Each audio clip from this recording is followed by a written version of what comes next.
1 in 4 Australians expect to die still owing money. That's 5.6 million people who have quietly accepted that they will never, not once, in their adult lives, reach the finish line without a bank chasing them. And the most shocking part isn't the number itself, it's that most of them have no idea how they got there. It just crept up on them, year after year, until one day they looked up and realized the finish line had moved. Today I'm going to show you exactly why this is happening, the 3 specific traps quietly destroying Australian retirements, and what the informed 25% are doing differently because they exist, and they didn't get there by earning more. Let me start with the numbers that should genuinely stop you in your tracks. In 1981, the median age at which Australians paid off their mortgage was 52. By 2016, it had drifted to 62. In 2026, it's pushing even later. And according to the latest Hilda survey, the share of Australians retiring with mortgage debt has risen from 13% in 2003 to 17% today and climbing fast. But that's just the mortgage. When you add credit cards, personal loans, HEX debt, and buy now pay later, the picture gets much darker. Finder research shows 12% of Australians expect to die with mortgage debt still on their name, 11% with personal debt like credit cards, 8% with unpaid HEX, and 4% with unpaid fines. The math is brutal. A quarter of this country now expects debt to outlive them, and behind every one of those numbers is a person who genuinely believed, at some point, that they'd have it all paid off by retirement. So, how did we get here? Let me walk you through the 3 specific traps. Trap number 1, the delayed start.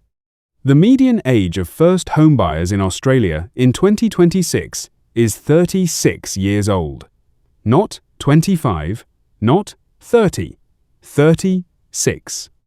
And with a standard 30-year mortgage, that means the finish line lands at age 66, 1 year after most people intended to retire. This isn't a psychological failure. This isn't laziness. This is a mathematical certainty baked into the property market. House prices have risen faster than wages for 2 straight decades. In 1985, the average Australian home cost about 3 times the median household income. Today, it costs more than 8 times. That gap didn't close by people saving harder, it closed by extending the timeline. And extending the timeline is exactly why so many Australians will still be paying off their homes when they should be sipping coffee on a balcony in Chiang Mai. Trap number 2, the redraw trap. And this is the sneakiest one. You take out a $600,000 mortgage. Life happens. Your kitchen needs renovating. Your car dies. The kids need braces. You use redraw because it's the cheapest form of borrowing you'll ever have access to. Every time, you tell yourself you'll catch up, and every time, the mortgage clock quietly resets. According to APRA data, the average Australian household near retirement, the 55 to 64 age bracket, now carries a housing debt balance of over $230,000. That's after decades of paying. That's not because they didn't try. It's because every time they got close, life used up the buffer they'd built. The redraw trap is invisible. Nobody watches it happen. Your bank doesn't send you an email saying, "Hey, you've just extended your mortgage another 5 years." They just approve the redraw and move on. Trap number 3, using super to pay off the mortgage. Here's the one that genuinely surprises most people. According to the ABS, 1 in every $4 withdrawn from super in 2022 to 23 went straight into paying off housing debt. 1 in 4. From a system specifically designed to fund your retirement. Now I understand why people do this.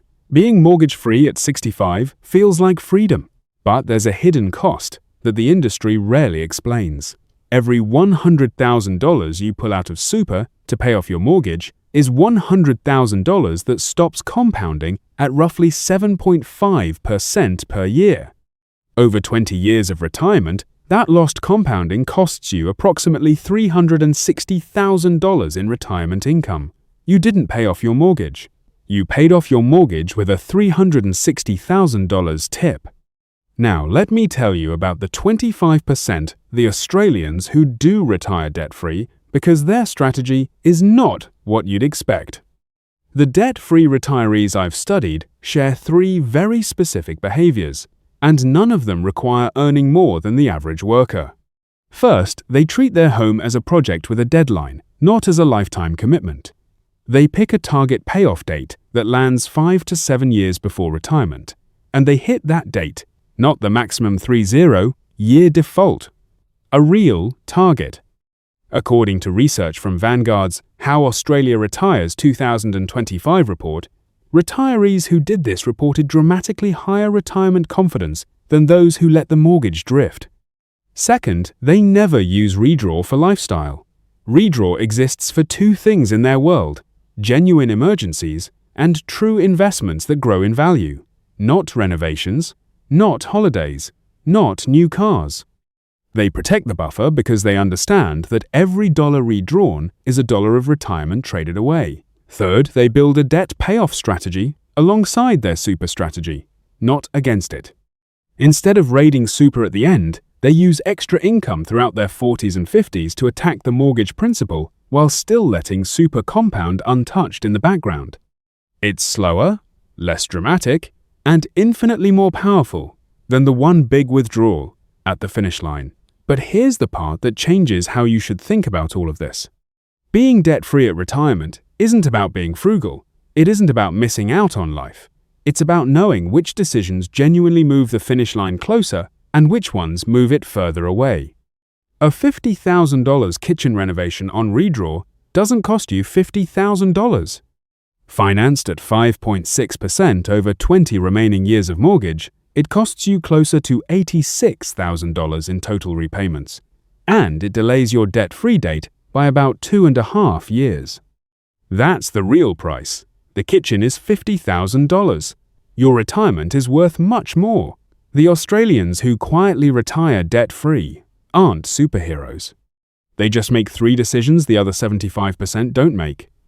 They set a target date, they protect the buffer, and they let super work without robbing it. Every one of those decisions is available to anyone watching this video right now, regardless of income. The gate isn't money. The gate is knowing that the traps exist in the first place. As always, this is educational content, not financial advice. Speak to a licensed financial advisor about your specific circumstances before making any decision about your mortgage, super, or retirement plan. If this video changed the way you think about debt and retirement in Australia, subscribe. We've now completed the first 10 videos of this channel, and from here, we go deeper. See you next week.